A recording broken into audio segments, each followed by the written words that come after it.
All right, take 21. I'm just kidding. All right, guys, how you doing? Glad to be here. Glad to come behind the one, the great, the only Pastor H, and to summarize chapter 2 of this book. This book is incredible. It's been speaking so much to me. I'm telling you, it's like nuggets all throughout the chapter of just like things that are challenging me personally, as a leader, as a friend. So I'm just really excited to be able to share with you guys really quick in 3 to 5 minutes. So here we go. We'll jump right into it. So the first thing that he started talking about, and of course to see people draw to us and to have people gravitate to us as leaders, we have to have the one word that he spoke about the most, which was charisma. Charisma, he got really acronym heavy here, but I won't go into all the acronyms. He used a lot of different acronyms in this chapter. Charisma was the one he broke down, and he just basically wrote it down. It says concern is what they show, help is what they offer, action is what they provide, results what they produce, influence is what they do, sensitivity is what they follow, motivation is what they give, and then affirmation is what they share. That in itself, you could have closed the book right there. That's like a 1-2 step guide on how to be a better leader and how to draw people to you. And so I think it's awesome. Then he went right into this statement, which like spoke to me. I had to read it like 3 times.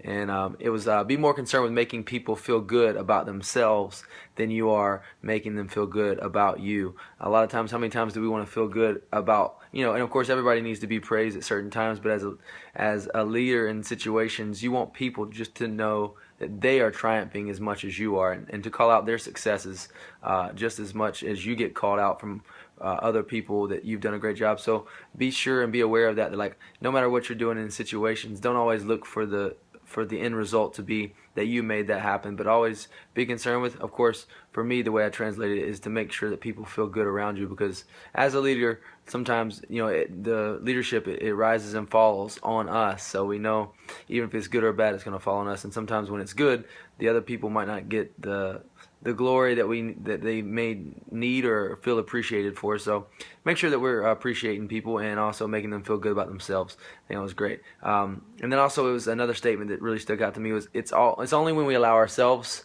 to be exposed to hurting or various situations that we actually see enough to push us into action.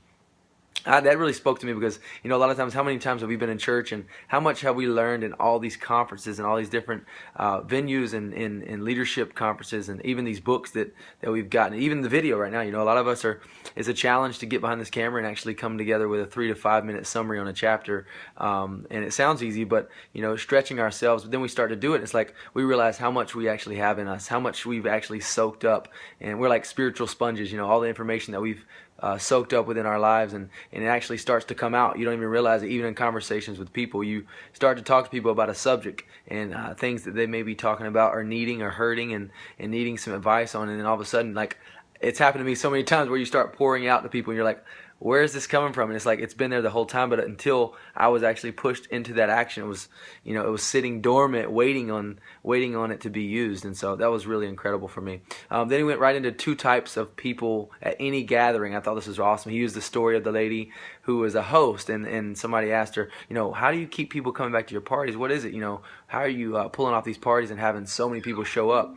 And the one answer, she said there was, she's all about the greeting and she's all about the goodbyes. How they feel when they come in, just like we do at ministry, just like we do with people and friends, how we treat people when they first come to us, how we compliment them with something they might have on, how they walk in the door, how we make them feel greeted, and then how they leave, the same way they exit. And so I thought it was incredible to make people feel just as great when they walk in as they do when they walk out. So those 2 types of people are either here I am or there you are.